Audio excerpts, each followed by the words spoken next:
Imaginez-vous à la frontière entre la vie et la mort et vous retrouvez avec un message si profond qu'il a le potentiel de changer toute la trajectoire de l'histoire humaine. C'est l'histoire incroyable d'un garçon de 12 ans nommé Nathaniel Nat Turner qui a voyagé au-delà du monde physique et est mort pendant plusieurs minutes. Pendant ce bref instant, il a rencontré quelque chose de vraiment extraordinaire, Jésus qui lui a révélé une vision de ce qui attend l'humanité en 2025, mais c'est là que cela devient encore plus étonnant. La révélation que Nat a reçue est inexplicablement liée à Baron Trump, un nom qui pourrait sembler totalement déplacé dans un récit comme celui-ci. Les visions que N a vécues remettent en question tout ce que nous pensons savoir sur l'avenir. S'agissait-il simplement d'un aperçu de ce qui est à venir ou s'agit-il d'un avertissement divin qui exige notre attention et notre action? La réponse à ce mystère pourrait vous surprendre. Continuez à lire cette histoire car elle vous fera remettre en question tout ce que vous croyez sur l'avenir. N'a été comme la plupart des garçons de son âge, curieux, énergique et plein de questions sur le monde qui l'entourait. Il a grandi dans un quartier calme de banlieue où ses journées étaient remplies de matchs de football, de balades à vélo dans le parc et d'innombrables aventures dans les bois derrière sa maison. Connu pour sa nature curieuse, Nat était apprécié de ses amis et camarades de classe, mais c'était aussi un penseur profond qui réfléchissait souvent aux grandes questions de la vie. Il s'interrogeait souvent sur l'univers, le but de la vie et ce qui pourrait nous attendre après la mort. Bien que sa famille ne soit pas particulièrement religieuse, sa grand-mère Margaret Turner, une femme de foi pieuse, partageait souvent ses croyances avec lui. Elle croyait fermement à la prière et aux forces invisibles qui guident nos vies. Un après-midi, alors qu'ils étaient assis ensemble sur son porche, elle lui a parlé avec une certitude calme et puissante. Nat, a-t-elle dit, sa voix ferme et convaincue, il y a plus dans ce monde que ce que nos yeux peuvent voir. Un jour, Dieu peut t'appeler à faire quelque chose d'important, soyez prêts à cela. À l'époque, Nat avait simplement ri de ces paroles, les considérant comme une simple histoire parmi tant d'autres sur la foi et les plans divins, mais sa voix pleine d'assurance calme restait dans son esprit comme si c'était une graine plantée dans son cœur pour un thème encore à venir. Puis un samedi après-midi, Nat jouait dans un tournoi de football, une journée pleine de soleil et d'excitation. Ses parents Gregory et Olivia Turner étaient dans les tribunes, l'encourageant alors qu'il traversait le terrain avec énergie et passion. Il était déterminé à marquer le but gagnant et sa concentration était inébranlable. Mais alors que le match atteignait son apogée, quelque chose de terrible s'est produit. Nat s'est soudainement arrêté et net il s'est tenu la poitrine à Tibet puis s'est effondré sur le terrain. Le match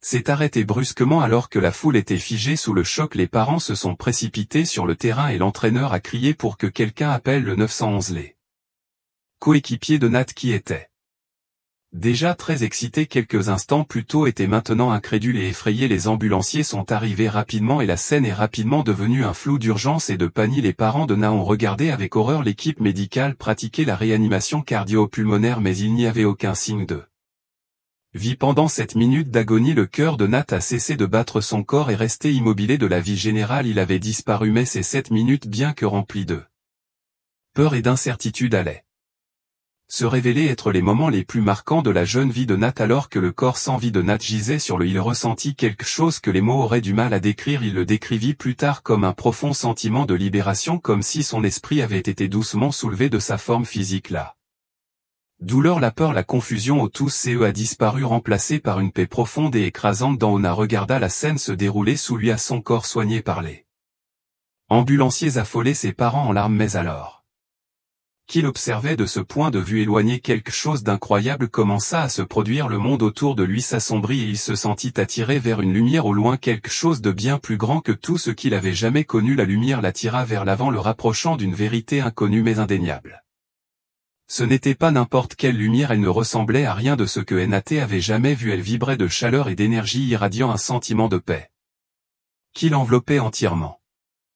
La lumière devenait plus brillante à mesure qu'il s'approchait d'elle, mais elle n'était pas aveuglante, au contraire elle semblait l'attirer comme si elle l'invitait à se rapprocher. Nat ne ressentait aucune peur, seulement un sentiment d'appartenance écrasant. Puis à travers la lumière il le vit, une silhouette émergea marchant vers lui avec une grâce qui semblait au-delà de l'humain. Nat reconnut immédiatement la silhouette Jésus. Il n'y avait pas besoin d'une présentation ou d'une explication. Au plus profond de son cœur, Nat savait qui était la silhouette devant lui, ou le Fils de Dieu. Nat, dit Jésus, sa voix douce mais puissante, n'aie pas peur, j'ai quelque chose à te montrer. Nat ne pouvait pas parler, mais il n'en avait pas besoin. C'était comme si Jésus pouvait entendre les pensées de son cœur, répondant aux questions avant même que Nat n'ait eu la chance de poser à Ce moment-là Nat se sentit complètement vu, complètement connu et entièrement aimé, puis Jésus tendit la main et l'espace autour d'eux commença à changer. Nat avait l'impression de flotter en apesanteur tandis que Jésus le guidait dans une série de visions. Ce que tu vois maintenant tu dois t'en souvenir, lui dit Jésus, et quand le moment viendra tu devras le partager. La première vision révéla le monde tel qu'il est aujourd'hui. Navi et G se précipitaient dans leur vie déconnectés les uns des autres. Ils vidaient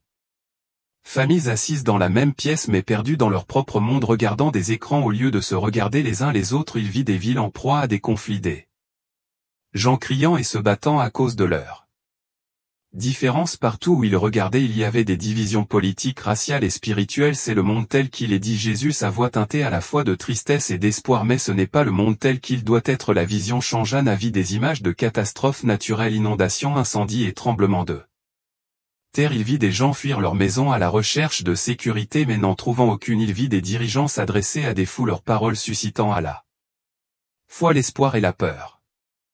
Parmi les dirigeants un visage se détachait, un jeune homme debout sur une estrade. Sa présence attirait l'attention autour de lui. Le monde semblait vaciller comme si ses choix pouvaient faire pencher la balance dans un sens ou dans l'autre. Ce jeune homme jouera un rôle, dit Jésus d'un ton calme et résolu. Il fera des choix qui auront des répercussions dans le monde entier. Nat se concentra intensément sur le visage du jeune homme estimant que c'était crucial, mais la vision commença à se brouiller avant de disparaître complètement. Jésus se tourna de nouveau vers lui, son expression à la fois sérieuse et compatissante. L'année 2025 sera un tournant. L'humanité se trouvera à la croisée des chemins et les choix qui seront faits façonneront l'avenir pour des générations. Le cœur de Nat s'emballa alors qu'il essayait de traiter les paroles de Jésus. Que signifiait-elle? Qu'était-il censé faire de cette connaissance et qui était le jeune homme qu'il avait vu? Nat voulait demander à Jésus, mais avant qu'il ne puisse le faire, la vision changea à nouveau. Maintenant on lui montrait ce qui pourrait être un monde rempli de lumière, d'harmonie et de paix. Navi des gens de tous les horizons se rassemblaient dans l'amour et l'unité. Il vit des communautés se reconstruire, des familles se reconnecter et des dirigeants travailler pour le bien commun. Les chaînes de division, de peur et de haine qui avaient lié l'humanité furent brisées, remplacées par des liens de compassion et de compréhension. C'est ce que je désire, dit Jésus, sa voix remplie d'espoir, mais l'humanité doit le choisir. Les visions bouleversèrent Enaté, mais un détail ressortit surtout, le mystérieux jeune homme. Lorsqu'Enaté se réveilla, l'image du visage était encore fraîche dans son esprit. Après un certain temps il devint clair de qui il s'agissait. Il s'agissait de Baron Trump. Cette révélation ébranla Nat jusqu'au plus profond de lui-même.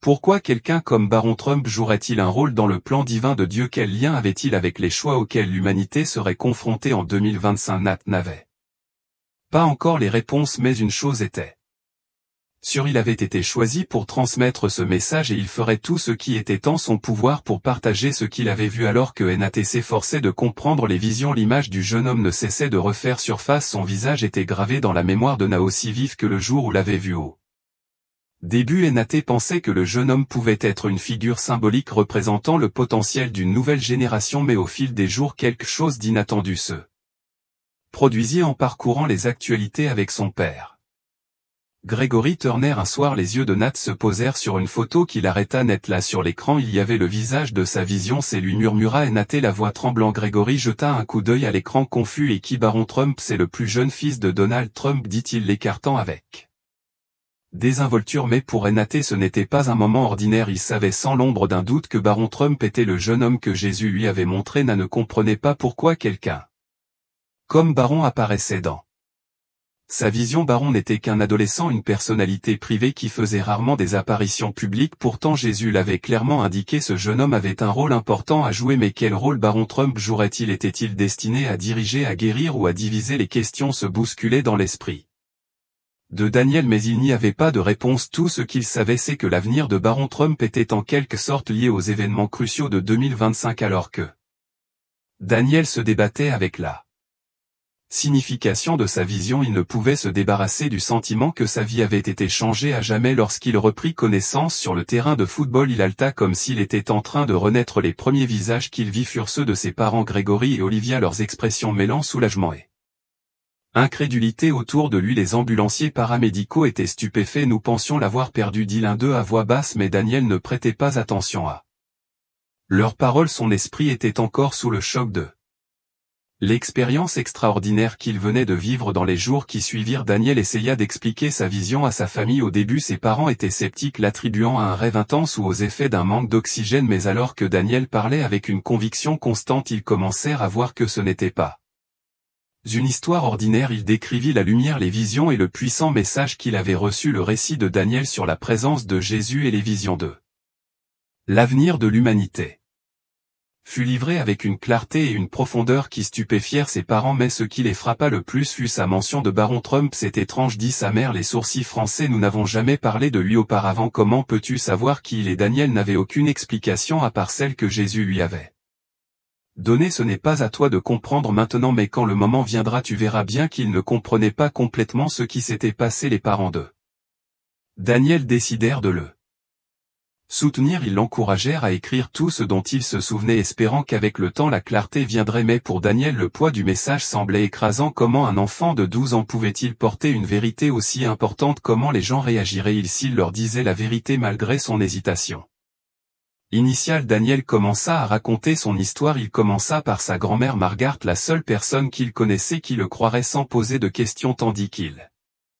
racontait son expérience, ses yeux se remplirent de larmes. Daniel, dit-elle doucement, je t'ai dit que Dieu avait un plan pour toi, c'est le cas, tu as été choisi. Ces encouragements donnèrent à Daniel la force de parler plus ouvertement. Il a commencé à partager son histoire avec ses amis, sa famille et même des membres de son église. Les réactions ont été mitigées. Certains ont été profondément émus, croyant que sa vision était une véritable révélation de Dieu. D'autres l'ont rejeté comme l'imagination débridée d'un enfant, même s'il ne pouvait pas expliquer le niveau de détail fourni par Daniel, en particulier à propos de Baron Trump. La nouvelle s'est rapidement répandue et bientôt des pasteurs locaux ont invité Daniel à parler dans leur congrégation. Nerveux au début, Daniel a gagné en confiance en partageant le message que Jésus lui avait donné. Je ne sais pas pourquoi Baron Trump m'a été montré, a admis Daniel lors d'une conférence, sa voix remplie à la fois d'incertitude et de conviction, mais je sais que ce n'était pas un hasard. Jésus a clairement indiqué qu'il avait un rôle à jouer et qu'il était lié au choix auquel l'humanité sera confrontée en 2025. Au fur et à mesure que le message de Daniel se répandait, il a suscité des conversations et des débats dans toutes les communautés, des églises aux médias. Ses paroles, en particulier à propos de Baron Trump, sont devenues l'objet d'un examen minutieux. Certains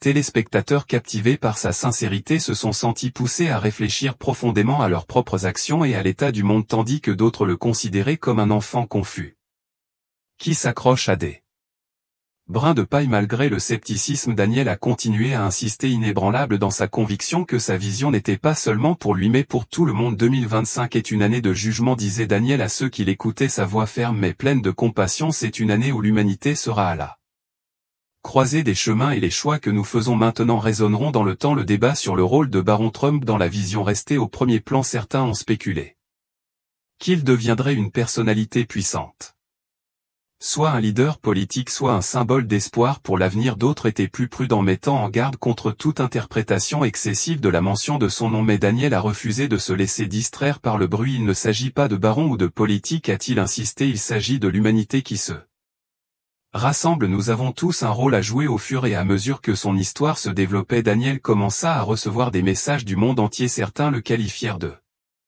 prophète, d'autres de jeune garçon doté d'une imagination débordante. Peu importe les étiquettes, le message de Daniel restait clair. Il y a deux chemins devant nous et l'un est bien plus brillant que l'autre. Il continua à diffuser ce message en prenant la parole lors de rassemblements religieux et d'événements communautaires. L'avenir, souligna-t-il, n'était pas prédéterminé, c'était quelque chose qui pouvait être façonné par la volonté collective de l'humanité. Ces paroles véhiculaient un sentiment d'urgence, rappelant à chacun la nécessité de se libérer de la division, de la peur et de la haine. Mais la partie la plus puissante du message de Daniel était de rappeler que l'amour et l'unité étaient les réponses ultimes. Nous n'avons pas besoin d'avoir peur, dit-il à ses auditeurs, nous devons simplement choisir l'amour plutôt que peur, l'unité plutôt que la division. Ensemble nous pouvons changer le monde. Pour Daniel, il ne s'agissait pas de comprendre chaque détail de la vision, il n'avait pas toutes les réponses, mais il était sûr d'une chose, l'avenir était entre nos mains et tout a commencé avec les choix que nous avons faits aujourd'hui. L'expérience de Daniel est devenue un mouvement, un appel à l'action pour tous ceux qui l'ont entendu. Des personnes de tous âges, de tous sons et de toutes croyances ont commencé à réfléchir à leurs propres choix et à la manière dont elles pouvaient contribuer à un monde meilleur. L'effet d'entraînement du message de Daniel s'est renforcé et les conversations qu'il a suscitées sur l'amour, l'unité et la réconciliation sont devenues centrales pour de nombreux communautés alors que 2025 se rapprochait. De plus en plus le rôle de Daniel dans ce récit plus vaste semblait plus pressant. Il n'avait pas toutes les réponses mais il avait foi que le message d'espoir, de transformation et de foi dans le plan de Dieu était la clé. Chaque jour il continuait à partager son histoire, priant pour qu'elle inspire d'autres personnes à faire les choix qui guiderait l'humanité vers la lumière. Un soir lors d'une autre réunion sincère, Daniel a partagé un dernier message puissant qui résumait tout ce qu'il avait appris et vécu jusqu'à présent. Ce n'est pas seulement mon histoire, a-t-il dit, sa voix portant dans la salle, c'est notre histoire. Nous faisons tous partie de quelque chose de plus grand. Nous pouvons choisir de vivre dans la peur ou de choisir l'amour. Nous pouvons nous détruire les uns les autres ou nous relever les uns les autres. J'ai vu l'avenir et il n'est pas trop tard pour changer de cap. Nous pouvons en faire un monde de lumière, d'unité et de guérison. Les paroles de Daniel ont résonné dans le cœur de ceux qui l'écoutaient. Elles n'étaient plus seulement sa vision. Elles étaient devenues une vision collective partagée par ceux qui croyaient en la possibilité d'un avenir meilleur. Et même si des doutes et des questions subsistaient notamment concernant le rôle de Baron Trump dans l'histoire, une chose est devenue claire: Daniel avait déclenché un mouvement. Des gens qui s'étaient sentis impuissants maintenant ressenti un sens renouvelé des responsabilités. Ils ont commencé à se considérer comme des participants actifs à la construction du monde à venir. Tout comme Daniel l'avait préconisé. Pour Daniel, il ne s'agissait pas de répondre à toutes les questions ni même de Baron Trump. Il s'agissait du pouvoir collectif de l'humanité qui choisit l'amour plutôt que la peur, l'unité plutôt que la division. Et tandis qu'il poursuivait son cheminement, il demeurait fermement convaincu que même le plus petit acte de bonté, le plus simple acte d'amour pouvait changer le cours de l'histoire. En fin de compte, ce n'était pas seulement son expérience de mort imminente qui le définissait.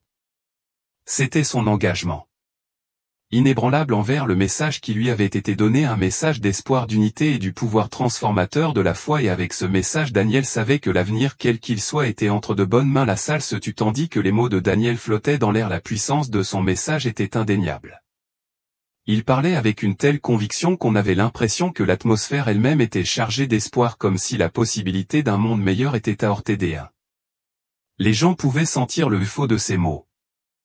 L'appel à se libérer des chaînes de la peur, de la haine et de la division. Daniel continua, sa voix devenant plus forte. L'amour est la clé de la guérison, c'est la clé pour briser les chaînes qui nous lient, c'est la seule force assez puissante pour surmonter l'obscurité qui cherche à nous diviser. Le public semblait pencher chaque mot suspendu au bord de leur conscience collective. Jésus ne m'a pas seulement montré cette vision pour nous donner un app de l'avenir, a déclaré Daniel, la voix inébranlable, il m'a montré cela parce que nous avons le pouvoir de changer le cours de l'histoire. Nous pouvons choisir comment nous allons de l'avant ensemble. C'est entre nos mains. L'avenir n'est pas gravé dans la pierre. Il s'est arrêté un instant, laissant le silence s'approfondir. Le poids de son message persistait dans le cœur de ceux qui l'écoutaient. Le moment d'agir est maintenant. 2025 est un tournant, mais il n'est pas trop tard. Chacun de nous a un rôle à jouer dans la création d'un monde d'amour, d'unité et de paix, et cela commence par les choix que nous faisons aujourd'hui. Les mots de Daniel ont profondément résonné dans la foule. Il y avait une énergie dans la salle, un sentiment collectif d'espoir et de détermination. Certains ont pleuré, d'autres ont hoché la tête en signe d'accord et d'autres encore se sont assis dans une contemplation silencieuse. Daniel avait allumé quelque chose ou une étincelle qui avait le potentiel de se développer en un mouvement à part entière. Après l'événement, Daniel a reçu des messages de personnes du monde entier, des histoires de transformation, de réconciliation et de nouveaux départs.